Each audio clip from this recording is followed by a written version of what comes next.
Under rated 1500க்குள்ள art room ready பண்ண முடியுமா? ஆமாங்க, ரெடி பண்ணலாம். நான் ரெடி பண்ணியிருக்கேன். எப்படி ரெடி பண்ணியிருக்கேங்கிறத மறக்காம பார்த்துட்டு சொல்லுங்க. இதுக்கு முன்னால போட்ட வீடியோவுக்கு உங்களோட அன்பு ஆதரவு அவ்வளோ அதிகமா இருந்துச்சு கேப்டனோட வீடியோவுக்கு. அதே மாதிரி நீங்க ஒரு பிகினர் ஆர்டிஸ்டா இருந்தீங்கன்னா நம்ம பேஜ் ரொம்ப யூஸ்ஃபுல்லா இருக்கும். மறக்காம நம்ம பேஜை ஃபாலோ பண்ணி வச்சுக்கோங்க.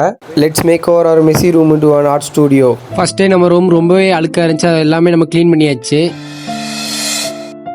நம்மளோட ஃபர்ஸ்ட் ஆர்ட் ஜேர்னி இந்த ரூம்ல இருந்தா ஸ்டார்ட் ஆச்சு. இந்த ரூம் எனக்கு மேக் ஓவர் பண்ணச்சுல அவ்வளோ சந்தோஷமா இருந்துச்சு. கண்டென்ட் கிரியேஷன், ரீல்ஸ் எல்லாமே இந்த ஒரே ரூம்குள்ள தான் பண்ணுவேன். இதே மாதிரி எல்லா ஆர்டிஸ்டுக்குமே ஒரு ஆசை இருக்கும். ஆசை எல்லாமே கமெண்ட்ஸ்ல சொல்லுங்க, நான் என்னன்னு தெரிஞ்சுக்கிறேன். இந்த வீடியோல ஃபுல்லாவே நம்ம வாழ்க்கை பெயிண்டிங் ஃபுல்லாவே அடிச்சாச்சு. நமக்கு தேவையான இடத்துல மட்டும் தான் பெயிண்ட் பண்ணிருக்கோம். ஏன்னா நம்மளோட பட்ஜெட் ரொம்பவே லோ. நெக்ஸ்ட் வீடியோல இந்த இடத்துல ஒரு லைன் ஆர்ட் பண்ணலான் இருக்கிறேன். நம்ம ரூம் மேக் ஓவர் பண்றதுல உங்களுக்கு ஏதாச்சும் சஜஷன் இருந்தாலும் நீங்கள் கமெண்ட்ஸில் சொல்லுங்கள். அதை நம்ம நெக்ஸ்ட் டைம் ஆட் பண்ணிக்கலாம். நெக்ஸ்ட் டைம் என்னலாம் பண்ணுறேன் அப்படின்னு தெரிஞ்சுக்க மறக்காமல் நம்ம பேஜை ஃபாலோ பண்ணி வச்சுக்கோங்க. அப்புறம் என்ன, நாளைக்கு பார்க்கலாம்.